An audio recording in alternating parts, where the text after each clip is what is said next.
Hello viewers, I welcome you all to my YouTube channel. Today we will discuss about thermodynamics theory. Actually, this is a graphical based theory, or we will see different kind of examples with illustrating graphs also. Okay, so I request you to see the video to the end, and if you like the video, please uh, share the video and subscribe my channel.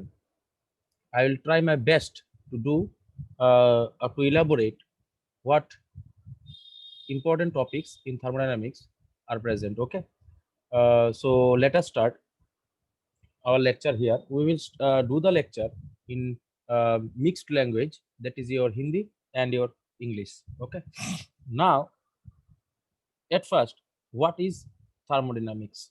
Okay, what is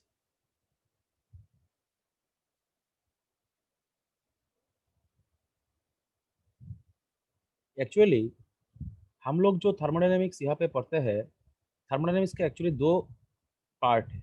one is your classical, one is your statistical. Okay, so classical thermodynamics जो होता है वो होता है macroscopic particle के लिए, और statistical जो होता है वो है क्वांटम और माइक्रोस्कोपिक पार्टिकल्स के लिए होता है.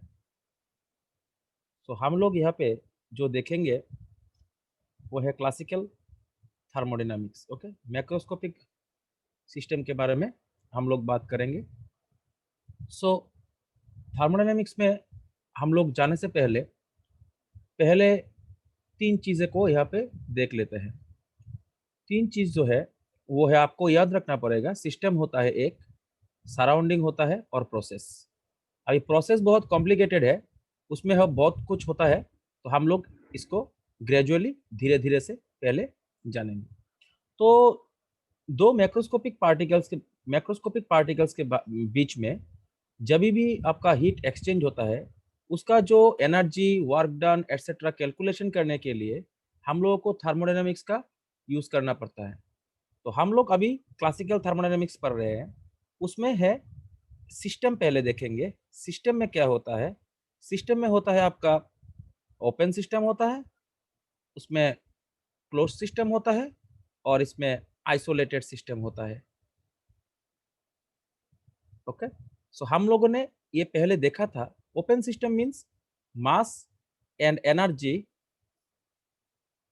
Both can be transferred from the system to the surrounding. System क्या होता है? एक क्लोज्ड बाउंड्री होता है जिसमें कोई फेनोमेनन हो रहा है, जैसे कि एक रिएक्शन हो रहा है, जैसे कि आपका वाटर जो है वो इवापोरेट हो रहा है, और आप ये भी मान के चल सकते हैं कि वाटर जो है वो फ्रीज हो रहा है. एक क्लोज्ड बाउंड्री के अंदर अभी कोई भी फेनोमेनन हो रहा है या कोई भी रिएक्शन हो रहा है, वो जो क्लोज्ड बाउंड्री है जिसमें फेनोमेनन हो रहा है उसमें बोल रहा है, आप उसको बोलते हैं आपका सिस्टम. तो सिस्टम तीन तरीके का होता है, ओपन, क्लोज्ड और आइसोलेटेड. ओपन में जो होता है वो mass and energy both can be transferred system to surrounding and surrounding to system. Surrounding कौन सा होता है? वो जो क्लोज्ड बाउंड्री है जिसमें आपका वो फेनोमेनन हो रहा है, उसके बाहर पूरा का पूरा यूनिवर्स में जो भी बाकी है वो आपका सराउंडिंग हो गया. तो अभी सिस्टम टू सराउंडिंग अभी क्या होता है? अभी हीट भी ट्रांसफर हो सकता है, एनर्जी भी ट्रांसफर हो सकता है, और मास भी ट्रांसफर हो सकता है, तो उसको बोलते हैं आपका ओपन सिस्टम. अभी क्लोज्ड में इसका एक एग्जांपल देते हैं. एक बोल है जिसमें हॉट वाटर है, इसमें से इवेपोरेशन भी होगा और ये ठंडा भी होगा. ग्रेजुअली टाइम के साथ साथ ठंडा भी होगा. So mass and energy both are convertible और transferable from system to surrounding and vice versa. अभी क्लोज सिस्टम में क्या होता है? क्लोज सिस्टम में मास ट्रांसफर नहीं हो सकता, सिर्फ एनर्जी जो है वो आपका ट्रांसफर हो सकता है. जैसे कि आप लोग मान के चलिए, यहाँ पे एक बोल है, इसमें आप थोड़ा सा गर्म पानी यहाँ पे हॉट वाटर रख देंगे, तो उसमें एक लीड लगा हुआ है यहाँ पे, तो यहाँ से वाटर इवेपोरेट नहीं हो सकता है. लेकिन ग्रेजुअली आप इसको अलाउ टू स्टैंड करेंगे फॉर सम टाइम, अब देखेंगे इसका टेम्परेचर जो है वो धीरे धीरे घट रहा है, अल्टीमेटली ये रूम टेम्परेचर में आ जाएगा. इससे ये पता चलता है कि अभी यहाँ से एनर्जी एक्सचेंज हुआ है, मास एक्सचेंज नहीं हुआ है. क्योंकि यहाँ पे एक लीड यहाँ पे लगा हुआ है। सो ये हो गया आपका क्लोज सिस्टम। आइसोलेटेड को क्या बोलते हैं? इंसुलेटेड सिस्टम भी बोलते हैं। इंसुलेटेड सिस्टम में क्या होता है?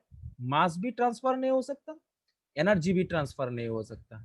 तो इसमें क्या होता है ये जो है, इसमें क्या होता है, ये मास भी ट्रांसफर नहीं हो सकता, एनर्जी भी ट्रांसफर नहीं हो सकता। तो ये है आपका इंसुलेटेड और आइसोलेटेड सिस्टम।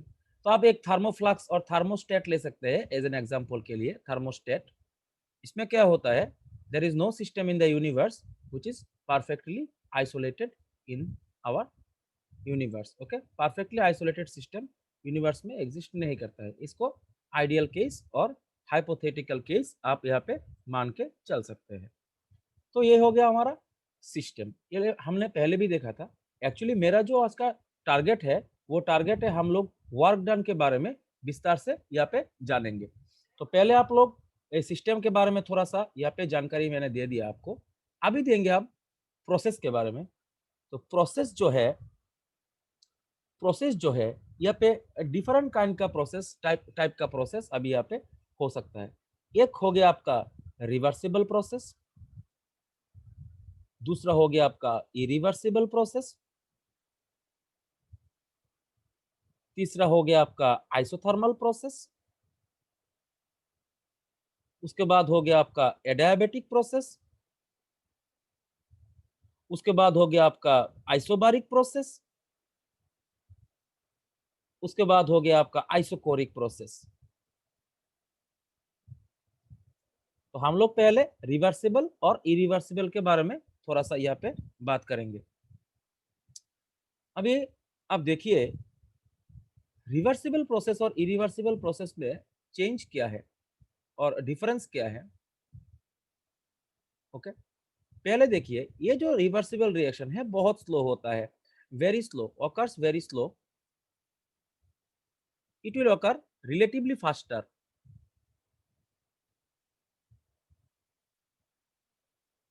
तो क्या होता है, इरिवर्सिबल प्रोसेस जो है वो रिवर्सिबल प्रोसेस के कंपैरिजन में थोड़ा सा फास्ट चलता है। अब देखेंगे हम लोग, दो नंबर है ये, आपको बोल सकते हैं क्वाजी स्टेटिक। क्वाजी स्टेटिक और इक्विलिब्रियम के बहुत पास होता है। It is very near, it is very close, it is very close to a to an equilibrium. Okay, ये इक्विलिब्रियम के बहुत पास होता है। अभी रिवर्सिबल में क्या देखेंगे, it is very far away, it is very far away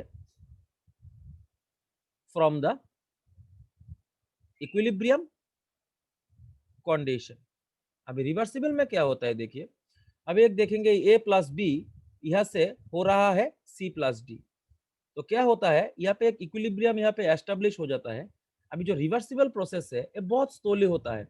अभी देखेंगे कि ए का कॉन्सेंट्रेशन, बी का कॉन्सेंट्रेशन, सी का कॉन्सेंट्रेशन और डी का कॉन्सेंट्रेशन, जो भी यहाँ पे कॉन्सेंट्रेशन है ये कभी भी चेंज नहीं होता। तो आपको लगता है कि रिएक्शन स्टैटिक हो गया, डेड हो गया, लेकिन एक्चुअली में क्या होता है, अभी ए भी रिएक्शन करता है सी डी प्रोड्यूस करने के लिए, सी डी भी रिएक्शन करता है ए बी को प्रोड्यूस करने के लिए। तो जितना ए बी रिएक्शन करके सी डी प्रोड्यूस करता है, उतना ही सी डी एक ही समय में रिएक्शन करके ए बी को प्रोड्यूस कर लेता है। तो आपको देख के लगेगा जो रिएक्शन अभी स्टैटिक हो गया, इसको क्वाजी स्टैटिक बोलता है। Okay, it is very close to equilibrium, equilibrium हो सकता है यहाँ पे। ओके, बट इरिवर्सिबल प्रोसेस में जो है, इसमें इक्विलिब्रियम से बहुत दूर होता है। अभी क्वाजी स्टैटिक आप देखेंगे, क्वाजी स्टैटिक लिखा हुआ है। क्वाजी स्टैटिक मींस स्टैटिक के जैसा लगता है आपको, लेकिन ये एक्चुअली डेड नहीं है, ये डायनामिक है। 3 नंबर का जो एग्जांपल है, the direction of the reaction और the process can be changed at any instant। अब यहाँ पे जो है डायरेक्शन can't be changed। अभी 4 नंबर का जो एग्जांपल है, डिफरेंस है वो देखते हैं। 4 नंबर में क्या है, it occurs in a ideal case. Ideal case actually में हमारा जो नेचर में है, नेचुरली हम लोग रिवर्सिबल रिएक्शन को हमारे चारों ओर नहीं देख सकते। It is real. हम लोग इरिवर्सिबल का जो है रियल एग्जांपल देख सकते हैं। अब देखेंगे रास्टिंग ऑफ आयरन, एग्जांपल देख लीजिए, रास्टिंग ऑफ आयरन। और अभी देखेंगे वाटरफॉल में वाटर गिर रहा है ऊपर से नीचे की ओर, तो ये भी एक इरिवर्सिबल प्रोसेस है। तो रास्टिंग ऑफ आयरन भी एक इरिवर्सिबल प्रोसेस है। लेकिन जो रिवर्सिबल प्रोसेस का आप एग्जांपल देखना चाहेंगे तो उसके लिए आपको certain amount of certain condition put करना पड़ेगा। अभी देखेंगे यहाँ पे क्या करेंगे रिवर्सिबल प्रोसेस में। अभी देखेंगे यहाँ पे, देखिए यहाँ पे हम लोग क्या करेंगे, ये जो ये दो 0 डिग्री सेंटीग्रेड टेम्परेचर का वाटर है और 0 डिग्री सेंटीग्रेड टेम्परेचर का आइस है। अभी आइस ऊपर रहेगा और वाटर नीचे रहेगा। अभी क्या होता है, यहाँ से यहाँ पे वो हीट ट्रांसफर होता है वाटर से आइस में, आइस से भी वाटर में ट्रांसफर होता है। तो ये water to ice and ice to water एक इक्विलिब्रियम प्रोड्यूस करता है, जिसको बोलते हैं thermal equilibrium. Thermal equilibrium. So ये जो पूरा का पूरा सिस्टम है, ये आइसोलेटेड सिस्टम है और इंसुलेटेड सिस्टम है। इसमें से क्या होगा, इसमें से आपका हीट यहाँ पे एक्सपांड नहीं, हीट यहाँ से निकल नहीं सकता है, हीट यहाँ पे अंदर नहीं आ सकता है। So no heat can transfer from system to surrounding and surrounding to system. So यहाँ पे जो है ये एक क्लासिकल एग्जाम्पल है अभी ये रिवर्सिबल रिएक्शन का। अभी यहाँ पे चल रहा है, चलता रहेगा। अभी ये परफेक्टली आइसोलेटेड होगा तो पूरी to the end of the time ये चलता रहेगा। 5 नंबर जो यहाँ पे हम लोग यहाँ पे बता सकते हैं वो एग्जाम्पल ऐसा है कि ये जो होता है रिवर्सिबल रिएक्शन, ये बहुत कम प्रेशर चेंज में होता है। इसमें डेल्टा पी में होता है, ये बहुत कम है। लेकिन यहाँ पे बहुत थोड़ा सा प्रेशर चेंज हो सकता है। यहाँ पे बहुत कम प्रेशर चेंज होगा और यहाँ पे प्रेशर चेंज होगा, लेकिन बहुत ज्यादा भी हो सकता है, बहुत कम भी हो सकता है, लेकिन रिवर्सिबल के जैसा इतना कम नहीं होगा। टेम्परेचर में जो चेंज है यह भी है, बहुत कम चेंज हो सकता है dt, यहाँ पे भी हो सकता है डेल टी।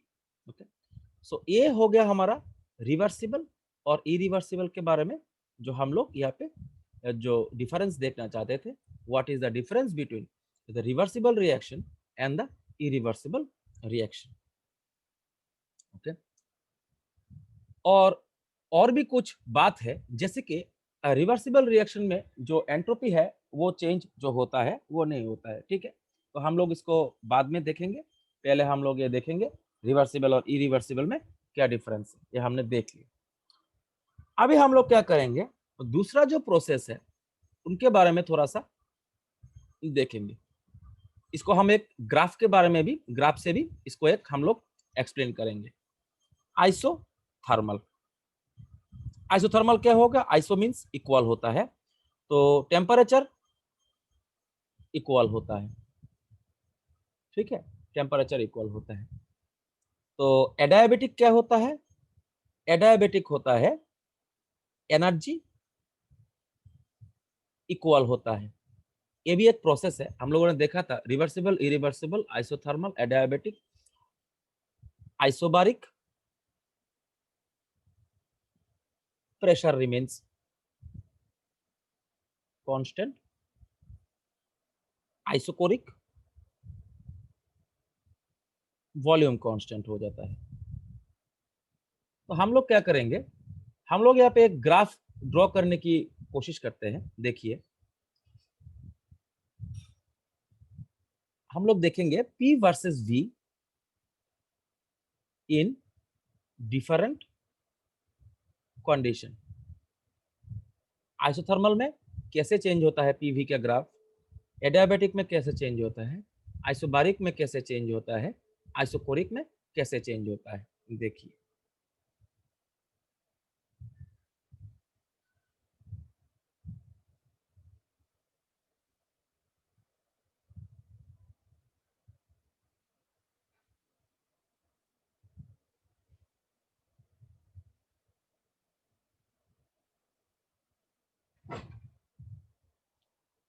ओके, तो हम लोगों ने ग्राफ यहाँ पे ड्रॉ कर लिया है, तो उसको अब हमें एक्सप्लेन करना है।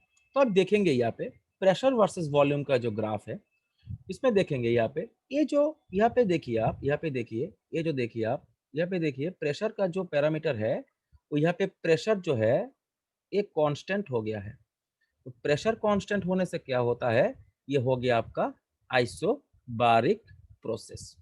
ये हो गया आपका आइसोबारिक प्रोसेस।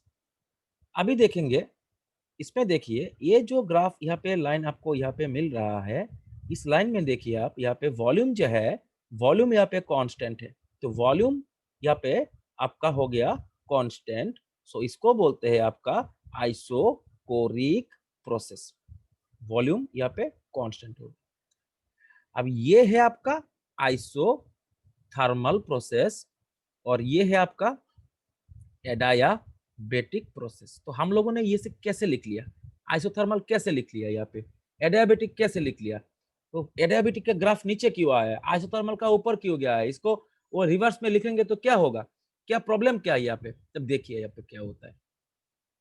तो ये हम लोग बाद में थोड़ा सा देखेंगे, यहाँ पे पहले इसका ग्राफ को प्रिलिमिनरी तरीके से सॉल्व करने के लिए हम लोग थोड़ा सा यहाँ पे लिख रहे हैं। देखिए, तो हम लोग पहले क्या जानते थे, pressure is inversely proportional to volume at constant temperature. At constant temperature हम लोग क्या जानते थे, pressure is directly proportional to 1/v। तो अभी हम लोग क्या लिख सकते हैं यहाँ पे, Pb is equal to constant. ये कौन से केस में हो गया, आइसोथर्मल के लिए। ये कौन सा केस में लिखा है हम लोगों ने, आइसोथर्मल के लिए लिखा है। अभी देखिए यहाँ पे आपको समझ में आ रहा होगा, यहाँ पे देखिए एडियाबेटिक के लिए क्या कैसा होता है, एडायाबेटिक, एडायाबेटिक में क्या होता है, अभी देखिए PV to the power gamma is equal to constant होता है। ये हम लोग बाद में देखेंगे, PV to the power gamma is equal to constant क्या होता है। तो अभी देखिए यहाँ पे जो आपका जो ग्राफ है, इसको हम लोग एक्सप्लेन करते हैं। तो पहले देखते हैं आइसोथर्मल के लिए। आइसोथर्मल के लिए देखिए आप लोग, पीवी इज इक्वल टू हो गया आपका कांस्टेंट, तो आपका क्या होगा, pressure is equal to constant by volume. ठीक है, वेरी गुड, ये तो आपको समझ में आया होगा। एडियाबेटिक में लिए क्या क्या क्या होता है, एडियाबेटिक में होता है PV to the power gamma is equal to होता है आपका कांस्टेंट। तो अभी क्या होगा यहाँ पे, अभी देखिए यहाँ पे P होगा क्या, constant divided by V to the power gamma. तो आप लोग ये जानते हैं कि नहीं जानते, मैं मुझे नहीं पता, लेकिन हम लोग थोड़ी देर बाद इसको पढ़ेंगे। ये जो गामा होता है, गामा जो है वो ऑलवेज ग्रेटर देन 1 होता है, gamma is always greater than 1। तो आप लोग देख सकते हैं PB to the power gamma जो है वो ग्रेटर देन आपका V है, V to the power gamma जो है वो आपका ग्रेटर देन V है। इसलिए आपका जो यहाँ पे प्रेशर होगा एडियाबेटिक में, pressure is low, pressure is low with respect to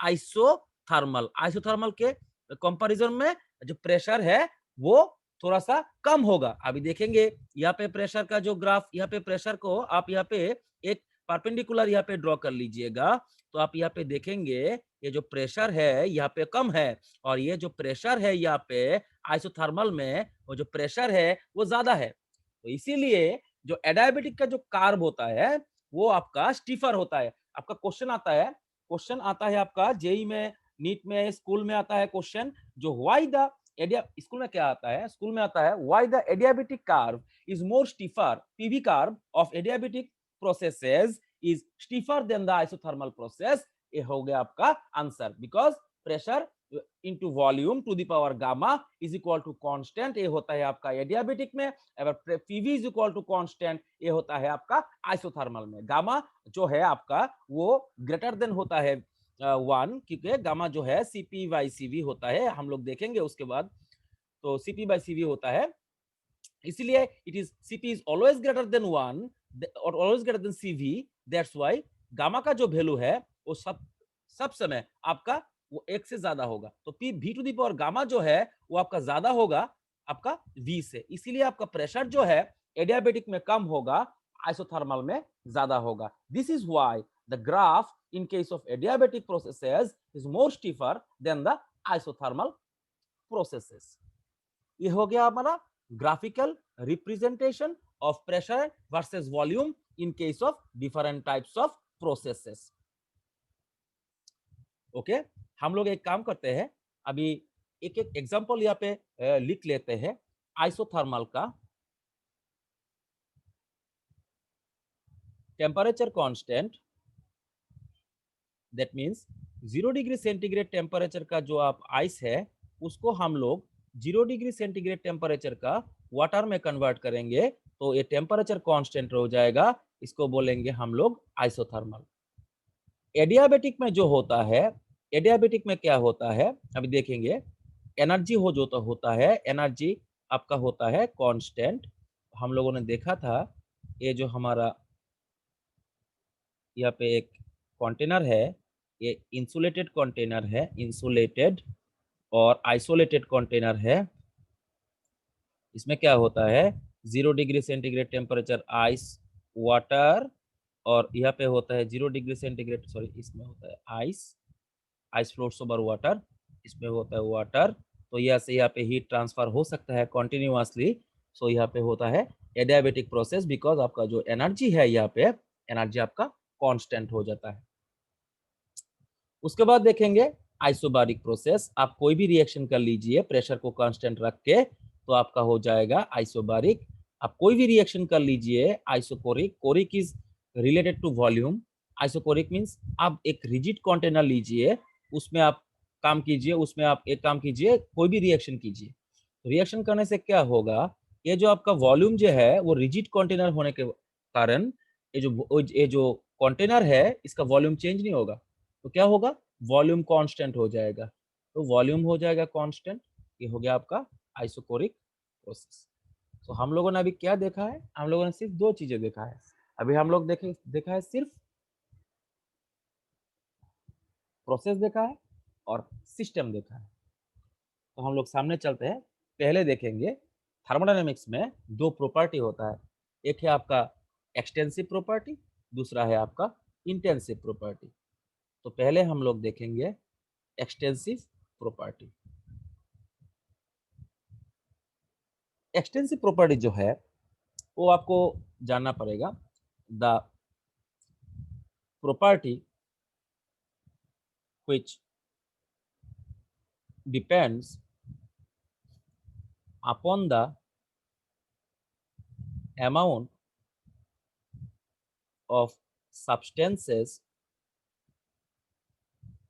present in a system.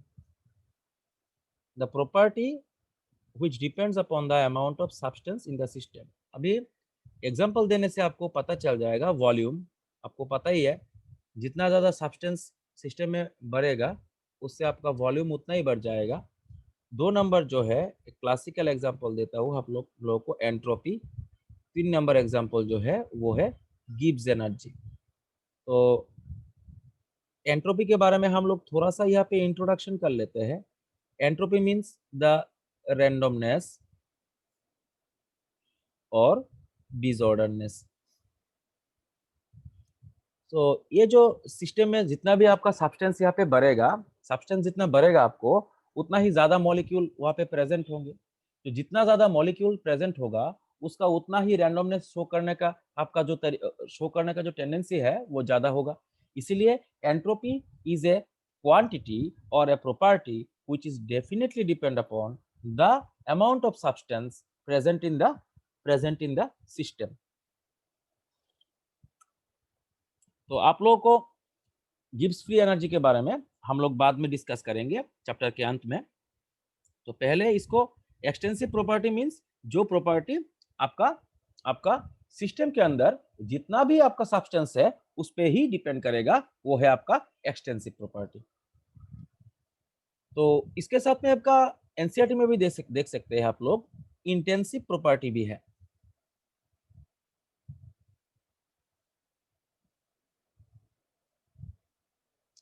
The property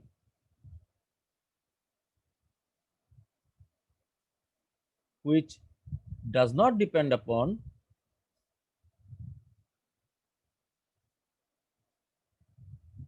the amount of substances present in the system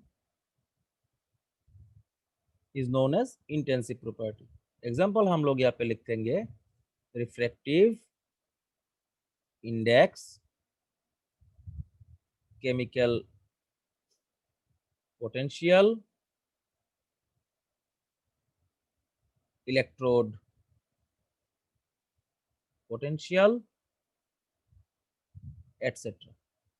तो ये जो प्रॉपर्टी है सिस्टम के अंदर कितना भी आपका सब्सटेंस है, ये इसका जो पैरामीटर है वो चेंज नहीं हो सकता है। ठीक है, तो ये हो गया हमारा जो है वो है आपका इंटेंसिव प्रॉपर्टी। तो अब हम लोग देखेंगे state variables and path variables. State variables और state functions, the properties or the functions which are independent of the path are known as state function। तो आप लोग देख सकते हैं स्टेट फंक्शन में क्या होता है, प्रेशर एक स्टेट फंक्शन होता है, टेम्परेचर एक स्टेट फंक्शन होता है। तो पाथ वेरिएबल अभी शाई भी एक स्टेट फंक्शन होता है। शाई मीन्स आपका ये जो वेव फंक्शन हो गया, शाई भी होता है। और mgh पोटेंशियल एनर्जी भी आपका एक स्टेट फंक्शन होता है, वो पाथ के ऊपर डिपेंड नहीं करता है। तो आप लोग देख सकते हैं m, g और h। m तो मास हो गया, वो आपका पाथ के ऊपर डिपेंड नहीं करेगा। g acceleration due to gravity, वो भी आपका डिपेंड नहीं करेगा। h जो है वो है हाइट भी आपका पाथ के ऊपर डिपेंड नहीं करेगा। पाथ फंक्शन जो होता है वो पाथ के ऊपर डिपेंडेंट है, पाथ डिपेंडेंट। आप एग्जांपल देखेंगे यहाँ पे वर्क डन, क्लासिकल एग्जांपल है। वर्क डन जो है वो पाथ के ऊपर डिपेंड करता है। एंथैल्पी जो है वो भी पाथ के ऊपर डिपेंड करता है। तो वर्क डन और एंथैल्पी हम लोग इसके बारे में ही पूरे के पूरे थर्मोडायनेमिक्स में डिटेल्स में देखेंगे। तो पाथ फंक्शन जो है वर्क डन और एंथैल्पी वो दो ही पाथ फंक्शन है। ओके, तो वे लोग पाथ के ऊपर डिपेंड करेंगे। देखेंगे हम लोग ग्राफिकल रिप्रेजेंटेशन और एग्जांपल के साथ भी देखेंगे। ठीक है, तो ये हो गया हमारा स्टेट फंक्शन और पाथ फंक्शन। ओके, अभी जो हम लोग देखेंगे वो है आपका वर्क। वर्क जो है वर्क डिफरेंट तरीके का हो सकता है। हम लोग जो थर्मोडायनेमिक्स में बात करेंगे वो गैस के लिए वर्क डन करेंगे, वो pressure and volume work done होगा। प्रेशर वॉल्यूम वर्क डन हम लोग देखेंगे। ठीक है, तो वर्क डन का जो फॉर्मूला है वो आपको याद रखना है। एक कांस्टेंट प्रेशर में वर्क डन का जो फॉर्मूला है वह है W is equals to minus P external into dV। Okay, ये जो dV है ये है वॉल्यूम चेंज। सपोज अब देखिए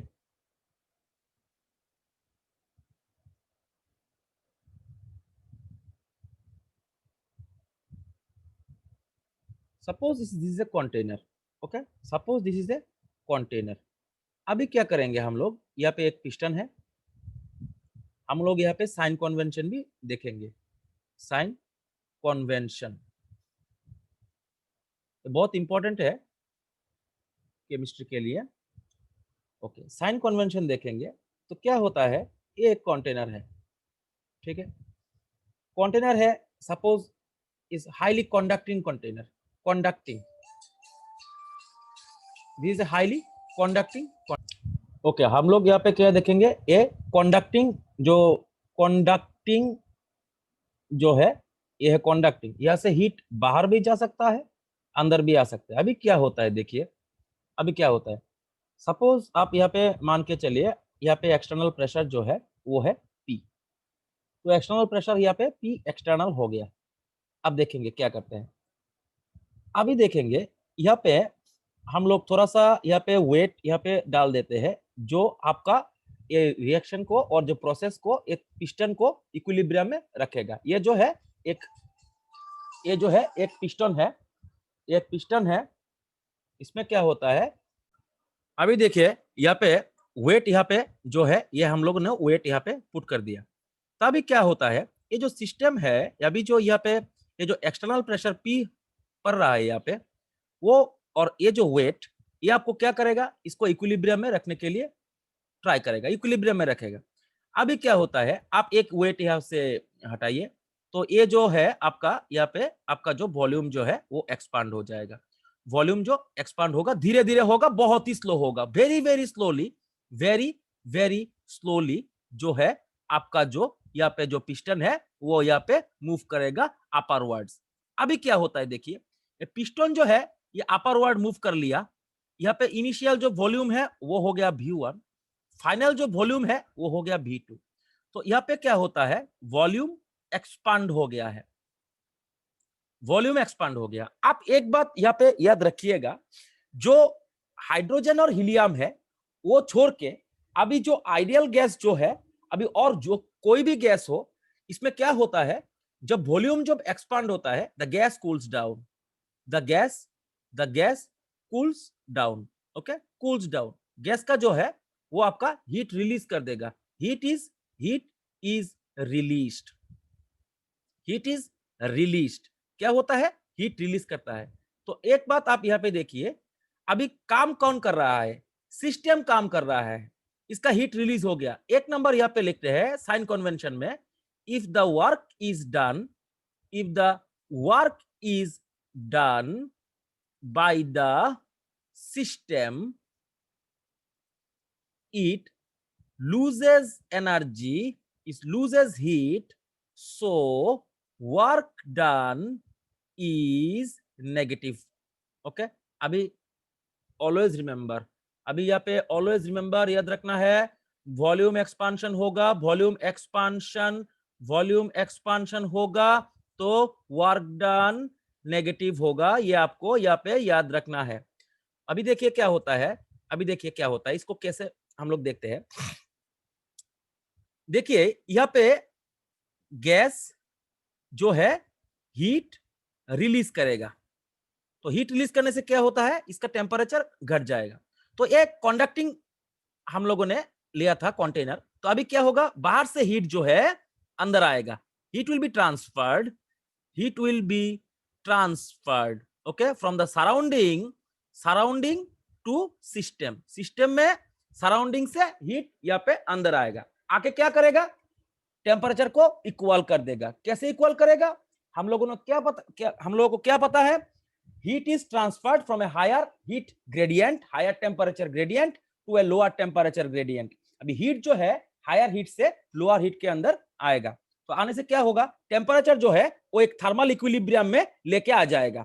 थर्मल इक्विलिब्रियम जो है उससे क्या होता है, जो टेम्परेचर जो है, टेम्परेचर चेंज जो होता है, टेम्परेचर जो चेंज होता है यहाँ पे, ये टेम्परेचर चेंज होता है 0, बिकॉज आप इस टेम्परेचर के साथ यहाँ पे higher heat gradient to lower heat gradient, यहाँ पे हीट ट्रांसफर होगा, तो इसीलिए टेम्परेचर इक्वल हो जाएगा। So during the process temperature is not change, इसको बोलते हैं isothermal, because temperature is constant.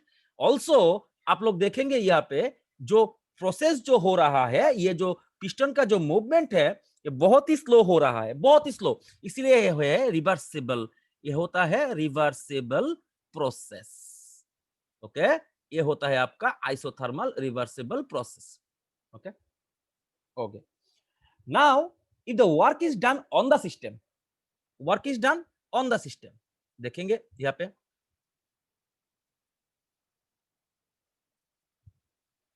Work is done on the system. अभी देखेंगे पिस्टन यहाँ पे है, यह है पिस्टन, इसका वॉल्यूम जो है यहाँ पे हो गया है आपका वी इनिशियल। अभी हम लोग इसको यहाँ पे प्रेस करेंगे, प्रेस करेंगे, करने से क्या होता है, ये जो पिस्टन है ये यहाँ पे आ जाएगा, तो ये हो गया आपका वी फाइनल। ये है आपका वी इनिशियल, ये है आपका वी फाइनल। अभी क्या हुआ है, अभी वॉल्यूम कॉन्ट्रैक्ट हुआ है, कॉन्ट्रैक्शन, वॉल्यूम कॉन्ट्रैक्शन हुआ है। वॉल्यूम कॉन्ट्रैक्शन होने से क्या होता है, we are transferring energy to the system. अभी क्या होता है, गैस को हम लोगों ने क्या किया, गैस को हम लोगों ने कंप्रेस किया है। कंप्रेस करने से क्या होता है, टेम्परेचर बढ़ जाएगा, temperature is increased, okay, temperature is increased. So work is done on the system. हम लोगों ने सिस्टम में काम किया है। So the energy energy of the gas is energy of the gas is increased. इसको बोलते हैं हम लोगों का जो है वो है plus work done, plus ve work done, plus ve work done. So ये हो गया आपका वर्क डन पॉजिटिव। क्यों पॉजिटिव हुआ है, हम लोगों ने क्या किया, यहाँ पे प्रेशर क्रिएट किया है, फोर्स हम लोगों ने क्रिएट किया है। सो हम लोगों ने वी आर ट्रांसफरिंग हीट और energy to the system, we are transferring energy to the system to condense the molecules, okay, to condense the gaseous molecules. So वो लोग they will come near. So to do this process we have to transfer energy from the surrounding to the system. That's why यहाँ पे work done जो है वो हो गया आपका positive work done. So work done दो तरह के हो सकता है, पॉजिटिव वर्क डन हो सकता है, नेगेटिव वर्क डन हो सकता है। आपको याद रखना है वॉल्यूम डिक्रीज करेगा, वॉल्यूम डिक्रीज करेगा तो आपका होगा, वॉल्यूम डिक्रीज करेगा, वर्क डन पॉजिटिव होगा, वर्क डन होगा प्लस वीई, और वॉल्यूम इंक्रीज करेगा तो वर्क डन होगा माइनस वीई। अभी वर्क डन जीरो भी हो सकता है, कैसे होगा, work done zero, work done zero भी हो सकता है, कैसे हो सकता है, जीरो कैसे हो सकता है, ये हो सकता है फ्री एक्सपांशन के लिए। फ्री एक्सपांशन, फ्री एक्सपांशन क्या होता है, फ्री एक्सपांशन, फ्री एक्सपांशन क्या होता है, हम लोग क्या करेंगे, हम लोग जो एक्सपांशन करेंगे वहां पे एक एक्सटर्नल प्रेशर था, अभी हम लोग क्या करेंगे, एक्सपांशन इन वैक्यूम करेंगे, expansion in vacuum, okay, the piston enters in the vacuum bulb, so where the pressure, so the pressure is zero. So हम लोगों ने क्या देखा है, work done is equal to minus P external into dV integration. ये आप लोग करेंगे भी और नहीं करेंगे कोई बात नहीं है, प्रेशर कांस्टेंट है। अभी देखेंगे यहाँ पे प्रेशर जो है वो जीरो हो गया, zero into dV, that's why it is equal to zero. So work done in a free expansion is always zero. Whenever you are asked that a gas is expanded isothermally, reversibly, or whenever you are told that the free expansion is taking place, you should always remember the work done in this process is always equal to zero. ये हो गया हमारा work done का बारे में sign convention. अब हम लोग देखेंगे वर्क डन कैसे निकालते हैं, डिफरेंट डिफरेंट ग्राफ के लिए कैसे वर्क डन निकाला जाता है। सपोज हम लोगों ने ये ले लिया है, ठीक है, ये ले लिया है, इसमें हम लोग वर्क डन निकालेंगे, ठीक है, देखेंगे एक ग्राफ ड्रॉ करेंगे यहाँ पे और उसके बाद यहाँ पे हम लोग एक वर्क डन निकालेंगे। हम लोग देखते हैं, इसको ले लेते हैं पहले,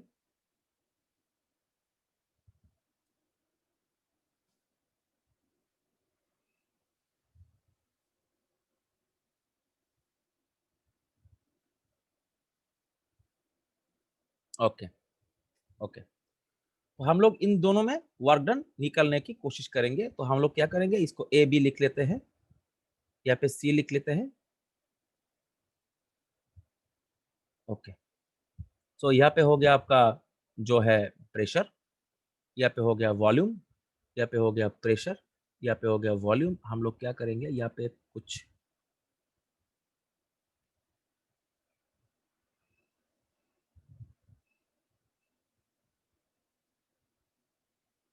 ओके, यहाँ पे 1 2 3 4 5 हो गया, 1 2 3 4 5 6 हो गया। ठीक है, देखेंगे यहाँ पे, और यहाँ पे देखेंगे, यहाँ पे प्रेशर 1 2 3 4 5 6 हो गया, 1 2 3 4 5 6 हो गया। यहाँ पे 1 2 3 4 5 6 हो गया, 1 2 3 4 5 6। वी जो है, वॉल्यूम जो है वो लीटर में है, लीटर, और प्रेशर जो है वो एटीएम में है। यहाँ पे भी प्रेशर जो है वो एटीएम में है, और यहाँ पे जो वॉल्यूम है, वॉल्यूम जो है वो लीटर में है, वॉल्यूम इन लीटर। अभी हम लोगों को वर्क डन निकालने के लिए बोला गया है। आप लोग यहाँ पे याद रखिएगा, work done can be found by the area under the curve. तो हम लोग यहाँ पे वर्क डन निकालने की कोशिश करेंगे। ओके, लेट अस सी। तो पहले हम लोग क्या देखेंगे, पहले पहला वाला देखते हैं। तो वर्क डन यहाँ पे निकालने के लिए हम लोग देखेंगे। सो पहले दूसरा वाला देख ले, इजी है। देखिए, अभी हम लोग क्या करेंगे, वर्क डन निकालने के लिए क्या होगा, आप लोगों को इसके लिए ए बी प्रोसेस के लिए वर्क डन निकालना पड़ेगा, बीसी के लिए भी निकालना पड़ेगा, एसी के लिए और सीए के लिए भी निकालना पड़ेगा। तो हम लोग क्या करेंगे, पहले work done for A B निकालते हैं। यहाँ पे प्रेशर वर्क डन का फॉर्मूला क्या है, यहाँ पे लिख लेंगे। वर्क डन का फॉर्मूला क्या है, work done is equal to minus P external into dV. अभी देखेंगे यहाँ पे क्या होता है, वॉल्यूम जो है, यहाँ पे वॉल्यूम को देखिए, please see the volume here. यहाँ पे वॉल्यूम देखिए, 1 लीटर का वॉल्यूम है, ए से ए में भी 1 लीटर का वॉल्यूम है, बी में भी 1 लीटर का वॉल्यूम है। तो वॉल्यूम जो है वहां पे चेंज नहीं हुआ है, तो वॉल्यूम का डीवी कितना हुआ है। तो प्रेशर जो भी हो, this is none of my business, but the volume change जो है वो हो गया आपका डीवी। यहाँ पे वर्क डन हो जाएगा 0, क्योंकि आपका वॉल्यूम चेंज नहीं हुआ है। ठीक है, W A V work done यहाँ पे 0 हो जाएगा। अभी देखेंगे बी और सी में क्या होता है। बी और सी में क्या होता है, यहाँ पे देखिए, यहाँ पे डेफिनेटली वर्क डन हो रहा है, 0 नहीं है, क्योंकि वॉल्यूम जो है ये एक्सपांड हो रहा है। अब देखिए यहाँ पे वॉल्यूम यहाँ पे कितना है, यहाँ पे इसको यहाँ पे एक परपेंडिकुलर यहाँ पे ड्रॉ करेंगे, तो यहाँ पे निकलेगा कि कितना वॉल्यूम, कितना निकलेगा 6 लीटर। यहाँ पे वॉल्यूम कितना निकलेगा 1 लीटर। तो अभी वॉल्यूम यहाँ पे वॉल्यूम एक्सपांड हो, हम लोगों ने क्या पढ़ा था, वॉल्यूम एक्सपांड होगा, वॉल्यूम एक्सपांड होगा तो वर्क डन आएगा आपका, वर्क डन आएगा आपका नेगेटिव। वर्क डन क्या आएगा, नेगेटिव वर्क डन आएगा। अभी वर्क डन नेगेटिव आएगा, तो यहाँ पे देखेंगे क्या वर्क डन आया है, W is equal to W B C. इसके लिए क्या वर्क डन कैसे निकालेंगे, एरिया अंडर द कार्वेचर। अभी देखेंगे एरिया कौन सा है, यहाँ पे मैंने यहाँ पे मार्क कर रहा हूँ डॉटेड लाइन से, यह पूरा पूरा का पूरा आपका एरिया अंडर द कार्व है। बीसी के अंडर पे जो एरिया है, this is the whole area. So हम लोगों को क्या करना पड़ेगा, ये पूरा का पूरा एरिया यहाँ पे निकालना पड़ेगा। कैसे निकालेंगे, एरिया कैसे निकालेंगे, ये आपका एक ये आपका हो गया लेंथ इंटू ब्रेथ। लेंथ कितना होगा, 1 से लेकर 6, मींस यहाँ पे हो गया 5 लेंथ। ब्रेथ कितना हो गया, अभी देखेंगे, यहाँ पे देखेंगे, यहाँ पे यहाँ 0 से 5। ओके, तो ये हो गया हमारा बीसी के अंडर में जो जो जो एरिया आया है 25 माइनस 25, क्योंकि वॉल्यूम जो है वो एक्सपांड हुआ है।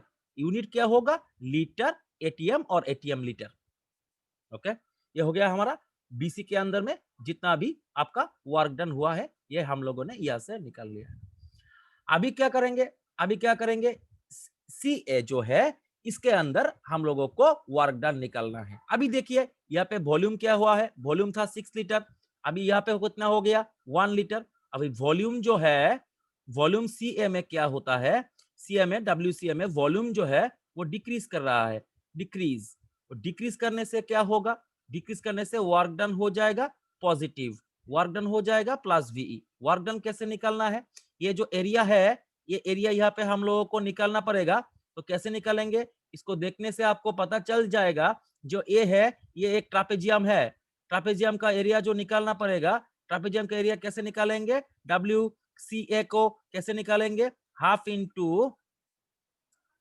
Half into summation of your parallel sides, summation of parallel sides क्या होगा, यहाँ पे देखेंगे, देखिए यहाँ पे समेशन यहाँ पे कितना हो गया, 0 से 1 प्लस यहाँ पे हो गया कितना, यहाँ से हो गया 0 से 5, तो 5 मल्टीप्लाइड बाय डिस्टेंस वो हो गया 5। यहाँ से हम लोग का WCA निकल जाएगा। WCA निकलने के बाद क्या करेंगे, ये साइक्लिक प्रोसेस है, साइक्लिक प्रोसेस में क्या करेंगे, सबको यहाँ पे ऐड कर देंगे। तो हम लोग क्या करेंगे, हम लोग करेंगे WAB प्लस करेंगे WBC प्लस करेंगे WCA। तो यहाँ पे जो आपका प्रोडक्ट निकल के आएगा ये नॉन जीरो होगा, जीरो नहीं होगा। तो हम लोग क्या देखेंगे, यहाँ पे हम लोग देख रहे हैं ये साइक्लिक प्रोसेस है, ए से शुरू होके हम लोग बी में गए, उसके बाद सी में गए, उसके बाद फिर से ए में चले आए। आने के बाद क्या हुआ आपका, देखिए प्रेशर जो है यहाँ पे, ये जो प्रेशर है ये प्रेशर सेम रह गया। हम लोग क्या पता चला, यहाँ पे प्रेशर, मैं यहाँ पे डिफरेंट इंक से लिखता हूं, आपको पता चलेगा pressure in a cyclic process आपका जो है यहाँ पे प्रेशर जो साइक्लिक प्रोसेस है वो कांस्टेंट रह गया है। कांस्टेंट रहने से क्या होता है, ये है आपका स्टेट वेरिएबल और स्टेट फंक्शन। और हम लोग ने क्या देखा था, पाथ फंक्शन क्या है, वर्क डन। अभी देखिए ये साइक्लिक प्रोसेस है, यहाँ से घूम के यहाँ पे गए, यहाँ पे गए, फिर से पहले की जगह आ गए, ये में आ गया है, लेकिन हम लोग देख रहे हैं कि certain amount of work is done during the process. Cyclic process में भी वर्क डन जीरो नहीं होता है, यहाँ पे साइक्लिक प्रोसेस में भी यहाँ पे वर्क डन का कोई भी वैल्यू रहता है, ये work done is not equal to zero. That's why work is a path function, work is a path function। so ये हो गया हमारा स्टेट फंक्शन और पाथ फंक्शन के बारे में हम लोगों ने जो यहाँ पे डिस्कस किया है। अभी उसके बाद क्या करेंगे, इसको देखते हैं। यहाँ पे बहुत इजी है, यहाँ पे एक परपेंडिकुलर ड्रॉ करेंगे, कर लिया। यहाँ पे एक परपेंडिकुलर ड्रॉ करेंगे, कर लिया। यहाँ पे भी एक परपेंडिकुलर ड्रॉ करेंगे, कर लिया। यहाँ पे भी एक परपेंडिकुलर ड्रॉ करेंगे। हम लोग इसको अभी देखेंगे तो देखने से पता चलेगा यहाँ पे जो वर्क डन है, तो यहाँ पे आप देखेंगे, यहाँ पे जो हम लोग वर्क डन निकालना चाहते हैं, तो एरिया अंडर द कर्वेचर कैसे निकालेंगे, एरिया सर्कल का जो है ये हो गया आपका पाई आर स्क्वायर। यहाँ पे जो आर है वो आर दो तरीके से निकलेगा, प्रेशर के रेस्पेक्ट में और एक वॉल्यूम के रेस्पेक्ट में। पाई इज इक्वल्स टू, यहाँ पे आप देखिए ये जो वाई एक्सिस है, प्रेशर का जो एक्सिस है, इसमें क्या है 2 से निकल के 6 हो गया, तो प्रेशर का चेंज हो गया 2 से 6 मींस हो गया 4। यहाँ पे प्रेशर कितना चेंज हुआ, 4 ATM चेंज हुआ।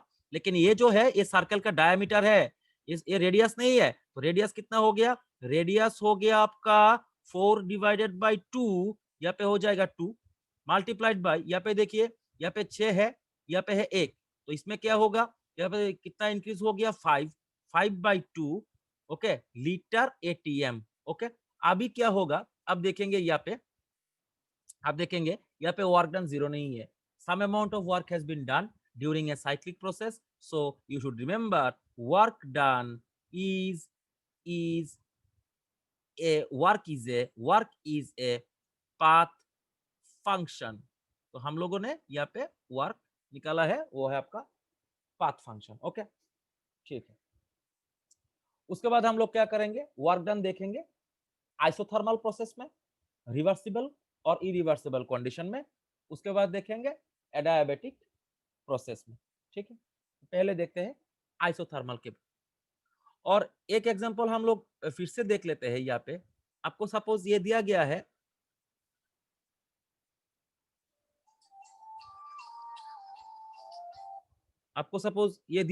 यहाँ पे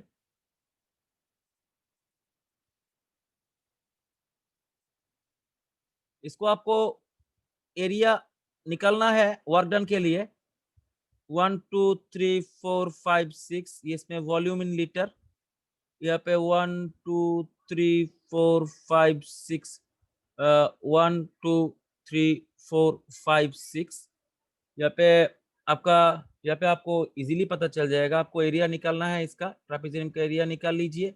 अभी आपको यहाँ पे पता चल जाएगा what is the work done during the cyclic process. So ये हो गया। इसको यहाँ पे नाम देते हैं ए बी सी डी। ए से निकल के बी में जाएंगे, बी से सी में जाएंगे, सी से डी में जाएंगे, यहाँ पे ऐसे आएंगे। तो we can find out the work done in this process. Okay, so ये हो गया हमारा वर्क डन और उसका साइन कन्वेंशन। अभी अभी हम लोग क्या देखेंगे, उसके बाद देखेंगे work done in a reversible process और a irreversible process. Isothermal, reversible and irreversible process में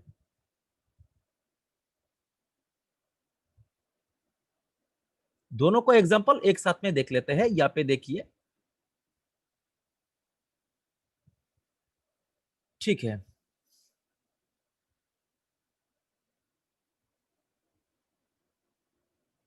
एक्सपांशन,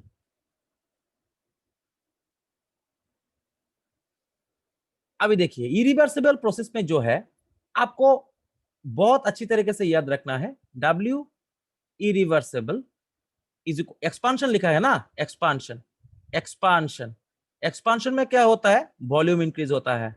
वॉल्यूम इंक्रीज होने से क्या होगा, वॉल्यूम इंक्रीज होने से आपका वर्क डन जो है वो नेगेटिव आएगा, P into dV, P external into dV. But reversible में जो है उस पर थोड़ा सा प्रॉब्लम है। अभी देखेंगे यहाँ पे क्या होता है। इरिवर्सिबल के बारे में क्या होता है, यहाँ पे एक पिस्टन है, वो जो यहाँ पे ऊपर चला जाता है, वो जो ये जो होता है वो होता है आपका बहुत ज्यादा चेंज होता है, ठीक है। वो स्लोली नहीं होता है, फास्ट होता है। तो इरिवर्सिबल प्रोसेस के बारे में आप लोगों को याद रखना है, -P एक्सटर्नल डीवी, यह है आपका वर्क डन। किंतु यहाँ पे क्या होता है, यहाँ पे देखिए ये जो वॉल्यूम है V1 है, यहाँ पे जो वॉल्यूम है वो है आपका V2। तो आप यहाँ पे हम लोग जो करेंगे, यहाँ पे देखेंगे work done is equals to -P into dV, हम लोगों ने ये लिख लिया है। सो यहाँ पे जो है ये प्रेशर जो है, ये प्रेशर चेंज हो रहा है, ठीक है ना। ये जो प्रेशर चेंज हो रहा है, ठीक है, प्रेशर यहाँ पे चेंज होगा, इसीलिए तो ये जो आपका पिस्टन है ये ऊपर उठ जाएगा, ठीक है। इसको प्रेशर चेंज होने से क्या होता है, हम लोगों को यहाँ पे integration V1 to V2 P external into dV put करना पड़ता है। ये आइसोथर्मल क्यों है, हम लोगों ने पहले ही बताया था। आइसोथर्मल क्यों है, देखिए ये जो गैस है यहाँ पे, ये जो गैस है इसका वॉल्यूम V1 है, अभी यहाँ पे एक्सटर्नल प्रेशर P है यहाँ पे।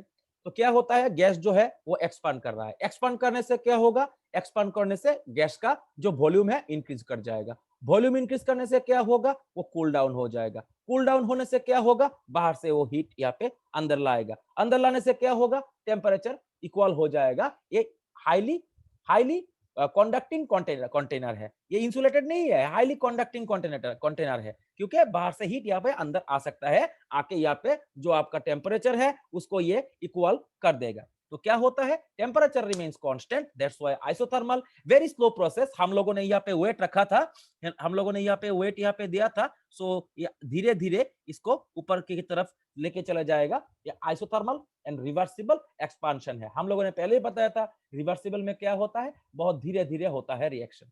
तो isothermal reversible expansion because gas is expanding. Expansion में क्या होता है, work done always is negative. तो हम लोगों ने क्या लिखा है, minus integration over V1 to V2 P external into dV. हम लोग क्या जानते हैं, हम लोग जानते हैं PV is equal to NRT.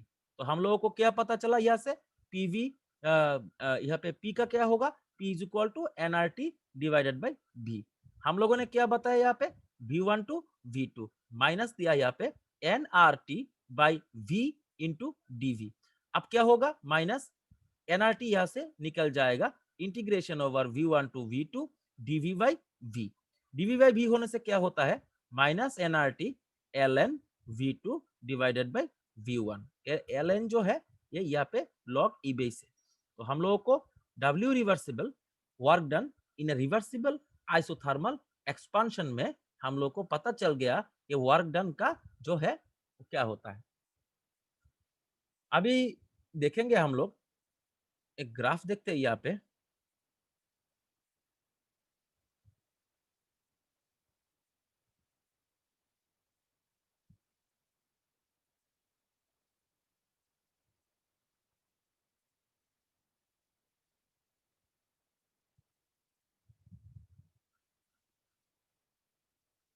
Always remember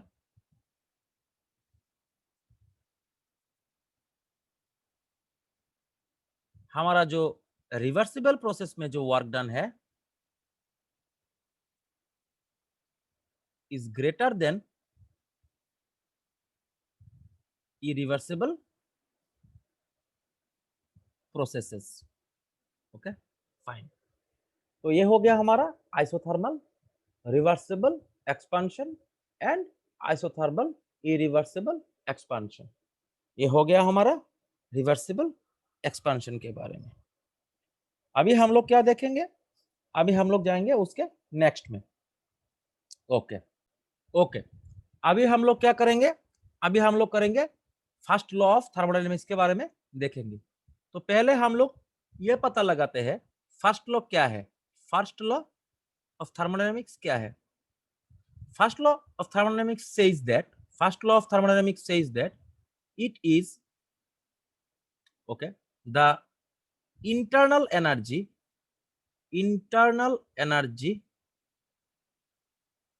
of an isolated system remains constant though it may change from one state to another। इसमें क्या होता है, इंटरनल एनर्जी क्या है? इंटरनल एनर्जी के बारे में हम लोग विस्तार से यहाँ पे देखेंगे। What is internal energy? What is internal energy? तो इंटरनल एनर्जी क्या है अभी देखेंगे। इंटरनल एनर्जी में इसको हम लोग माइक्रोस्कोपिक लेवल में समझने की कोशिश करते हैं। What is internal energy? एक नंबर जो पॉइंट है वो है आपका all the kinetic energy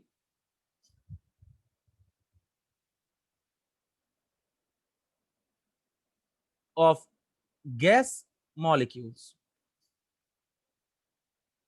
number two जो है all the potential energy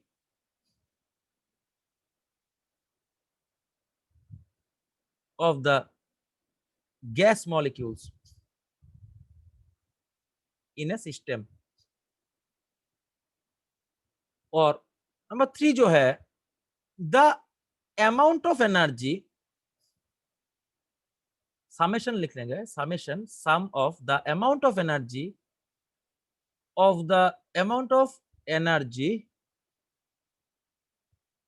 the molecules during rotational or translational और vibrational और इलेक्ट्रॉनिक मोशन। इसके लिए आपका जो एनर्जी स्टोर होता है एक मॉलिक्यूल में, उसको समेशन कर देंगे तो आपको यहाँ पे मिल जाएगा जो है आपका, वो है आपका इंटरनल एनर्जी। क्योंकि मॉलिक्यूल जो है, एक जो मॉलिक्यूल है सपोज यहाँ पे मान के चलिए ए बी जो मॉलिक्यूल है वो स्टैटिक नहीं है, वो कॉन्टिन्यूअसली वाइब्रेशन में है। Because the weight is so small, whenever the energy is falling on your AB molecule, the molecules, the atoms and the molecule all both undergo vibration. If the vibration takes place, there will some amount of energy will be stored due to the vibration. This is known as the vibrational energy. Again, you can see the molecule AB rotates in the same plane. This is called as the rotational energy. If it rotates like this wise, like this type, this is known as the translational energy. So एक molecule में rotational, vibrational and translational motion के लिए और electronic motion के लिए जो भी energy यहाँ पे स्टोर्ड होगा वो भी आपका इंटरनल एनर्जी आप यहाँ पे बोल सकते हैं। दूसरा जो है summation of the bonds, all the bonds present in the system। Okay, ये हो गया आपका इंटरनल एनर्जी का डेफिनेशन। जो इंटरनल एनर्जी है थर्मोडायनामिक्स का फर्स्ट लॉ जो बोलता है the internal energy of an isolated system remains constant though it may be changed from one form to your another form, because आपका जो आइसोलेटेड सिस्टम है उसमें से कोई भी हीट और एनर्जी निकल नहीं सकता और वहां पे अंदर भी नहीं आ सकता है, तो वो जो हीट है यहाँ पे कांस्टेंट हो जाएगा। इसीलिए जो है हमारा ये जो आइसोलेटेड सिस्टम में इंटरनल एनर्जी का चेंज नहीं होता है, जो दो द सिस्टम में change from one form to another, एक फॉर्म से दूसरे फॉर्म में जा सकता है सिस्टम, लेकिन इसमें से इसका एनर्जी में कोई भी बदलाव नहीं होगा। ठीक है, ये हो गया हमारा थर्मोडायनेमिक्स का फर्स्ट लॉ। अभी हम लोग देखेंगे एंथैल्पी के बारे में।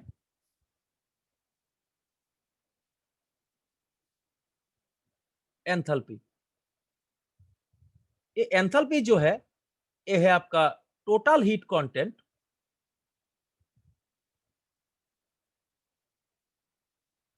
Of an isolated system. तो हम लोग क्या करेंगे, देखेंगे एंथैल्पी का जो एक्सप्रेशन है H is equals to U plus PV. Sorry, हम लोगों ने क्या किया है, एक गलती कर दिया यहाँ पे, हम लोगों ने फर्स्ट लॉ ऑफ थर्मोडायनेमिक्स का मैथमेटिकल एक्सप्रेशन नहीं देखा है, तो वो पहले हम देख लेते हैं। सॉरी, तो mathematical expression of first law. First law का एक और भी आपका ये हो सकता है, energy can neither be created nor be destroyed, so energy of an isolated system remains constant.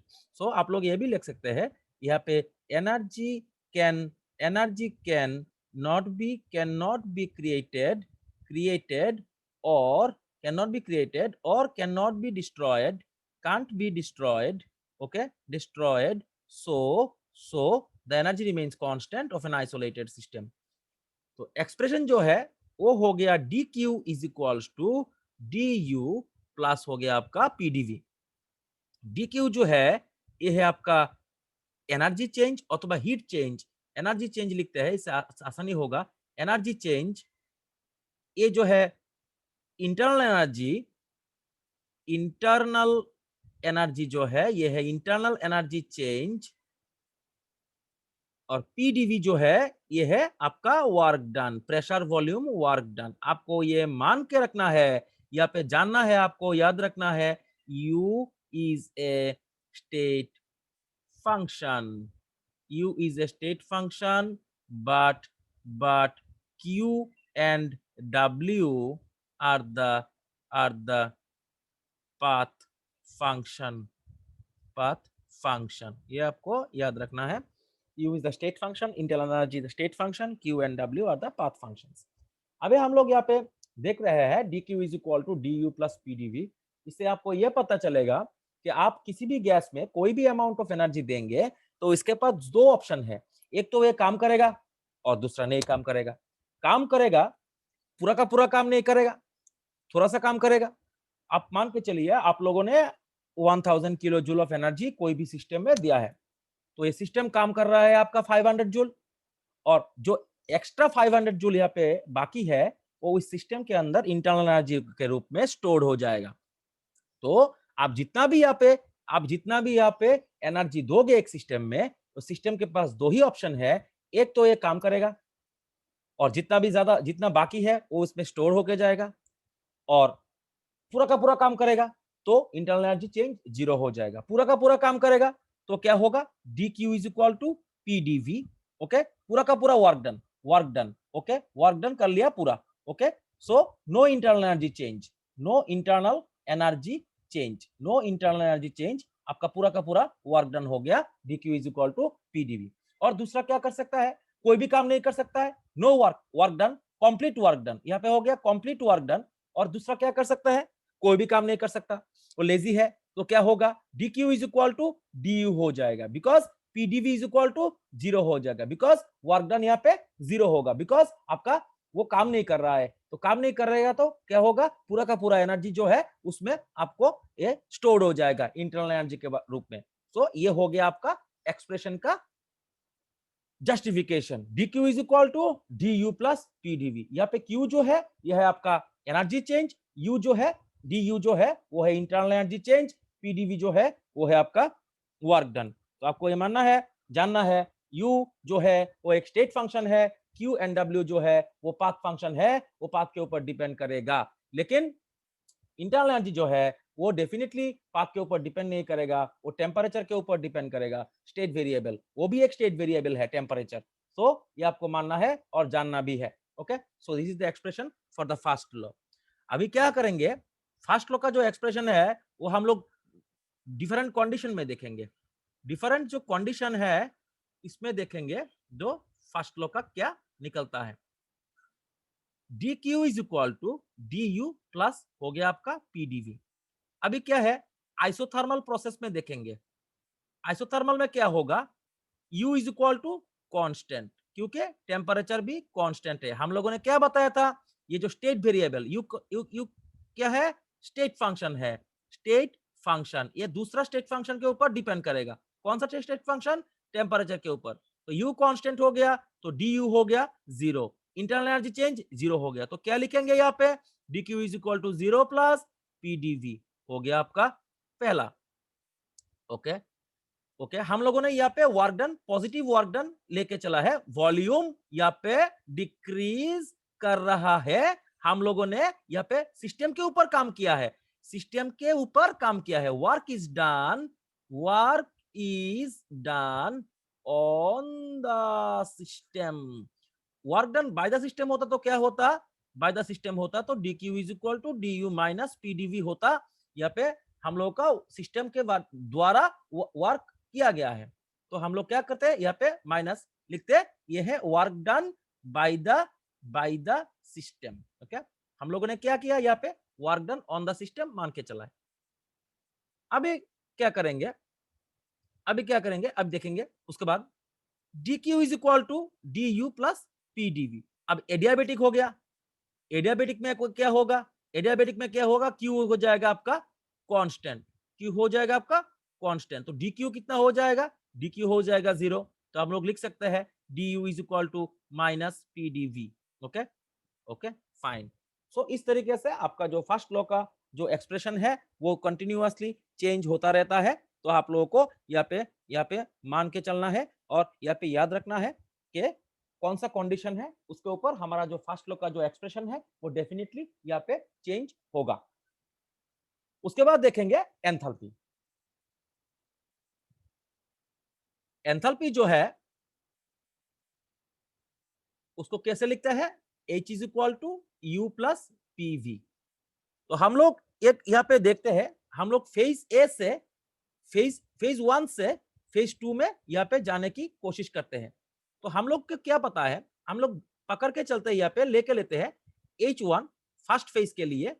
First phase जो है इसके लिए जो एंथैल्पी है वो है H1, जो इंटरनल एनर्जी है वो है U1, प्रेशर जो है वो है P, वॉल्यूम जो है V1।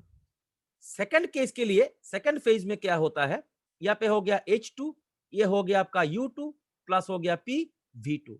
अभी एंथैल्पी चेंज कैसे होगा, एंथैल्पी चेंज जो है वो यहाँ पे निकलना पड़ेगा H2 minus H1 that is equal to U2 minus U1 plus यहाँ पे P को कांस्टेंट लेके चलते हैं V2 माइनस V1। तो एक्सप्रेशन जो है वो आ गया delta H is equal to delta U plus P delta V। ये हो गया आपका expression of enthalpy. Enthalpy change is equal to internal energy change plus pressure into volume change. So ये हो गया आपका enthalpy change is equal to delta U plus P delta V। यहाँ पे भी आपको याद रखना है U इज a state function and H and W are path function, path function। क्योंकि आप लोग देखिए ना, यहाँ पे pressure volume work delta V 0 हो जाएगा आइसोकोरिक प्रोसेस में, तो क्या होगा, delta H is equal to delta U होगा। आइसोथर्मल में क्या होगा, डेल्टा U 0 हो जाएगा, तो क्या होगा, ये तो प्रेशर वॉल्यूम वर्क जो होगा वही होगा आपका एंथैल्पी चेंज। तो जो एंथैल्पी चेंज है वो डिफरेंट कंडीशन में डिफरेंट होता है, इसीलिए आपका एंथैल्पी चेंज जो है वो है आपका पाथ फंक्शन। वर्क डन भी आपका हो गया पाथ फंक्शन, हम लोगों ने प्रूफ करके दिखाया था। लेकिन इंटरनल एनर्जी जो है वो है आपका state function. Thank you. Okay, उसके बाद देखेंगे तो ज्यादा लंबा नहीं करूंगा, 3 लेक्चर के सीरीज में इसको पूरा का पूरा एक्सप्लेन करना है, ठीक है। तो हम लोग एंथैल्पी के बारे में और कुछ कुछ जानने की कोशिश करते हैं।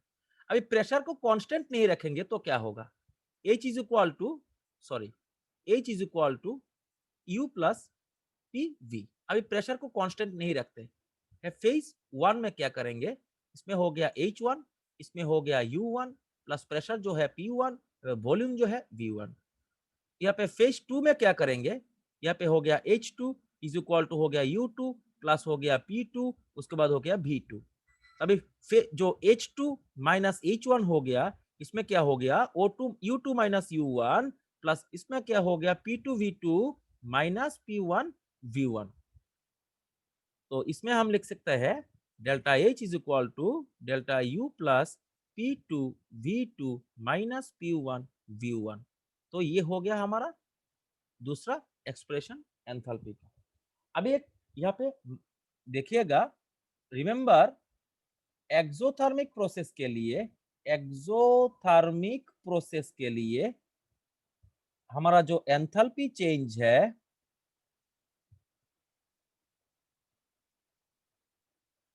वो होगा आपका नेगेटिव।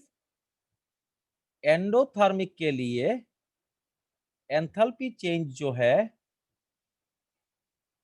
वो होगा आपका पॉजिटिव। Okay, thank you. अभी इस वीडियो को यहाँ पे थोड़ा सा पॉज करते हैं, उसके बाद फिर से आते हैं। Okay, welcome back. सो अभी हम लोगों ने क्या पढ़ा था, एंथैल्पी चेंज का जो एक्सप्रेशन है delta H is equal to delta U plus P delta V, और यहाँ पे कांस्टेंट प्रेशर नहीं रहेगा तो P2 V2 minus P1 V1 भी हो सकता है। अभी हम लोग डिफरेंट काइंड ऑफ एंथैल्पी के बारे में थोड़ा सा यहाँ पे देखेंगे। तो जो है हम लोग देखते हैं यहाँ पे enthalpy of formation.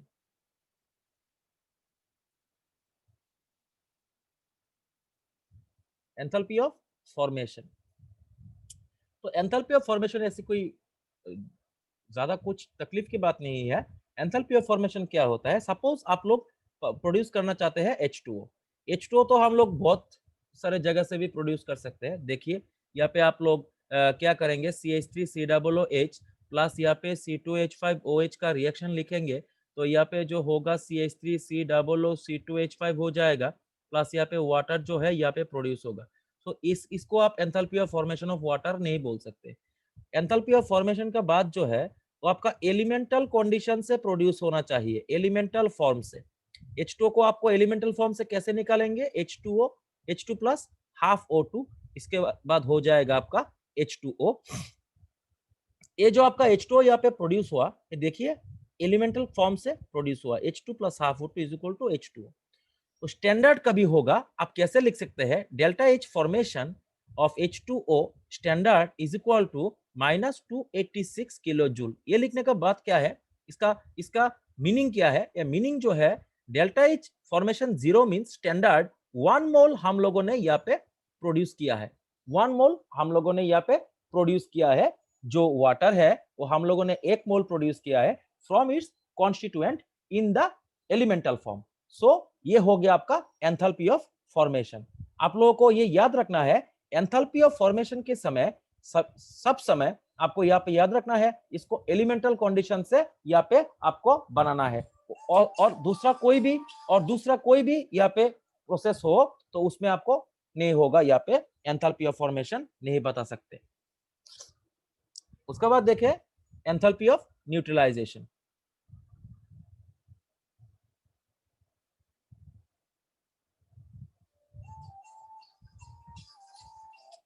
Enthalpy of neutralization, the amount of enthalpy change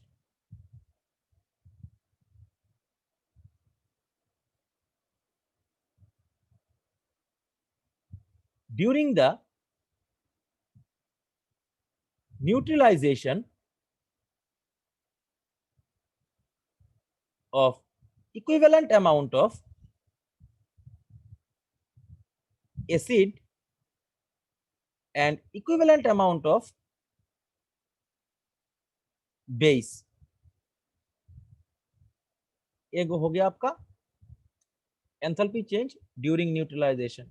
आप वन इक्विवेलेंट एसिड उसके साथ वन इक्विवेलेंट बेस का रिएक्शन करेंगे तो जो एंथैल्पी चेंज होगा उसको बोलेंगे standard enthalpy of neutralization. Standard enthalpy of neutralization, इसको बोलेंगे standard enthalpy of neutralization. Okay, so उसके बाद देखेंगे एंथैल्पी ऑफ न्यूट्रलाइजेशन के बाद enthalpy of combustion.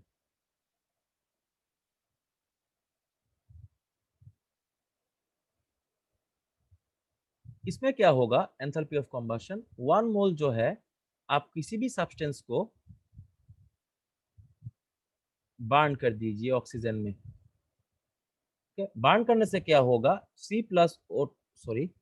CH3OH plus 3/2O2 arrow CO2 plus twice H2O delta H is equal to -726 kilo joule per mole. ये हो गया आपका स्टैंडर्ड। स्टैंडर्ड क्यों है, आप 1 मोल मिथेनॉल को यहाँ पे कॉम्बशन कर रहे हैं, इसके लिए हो गया आपका स्टैंडर्ड। अभी 1 मोल के ज्यादा करेंगे तो स्टैंडर्ड नहीं लिख सकते। Standard enthalpy of formation means आपको 1 मोल के लिए ही निकालना पड़ेगा यहाँ पे। सो ये should understand this topic. Okay, अब देखेंगे हम लोग हीट कैपेसिटी। हीट कैपेसिटी क्या है,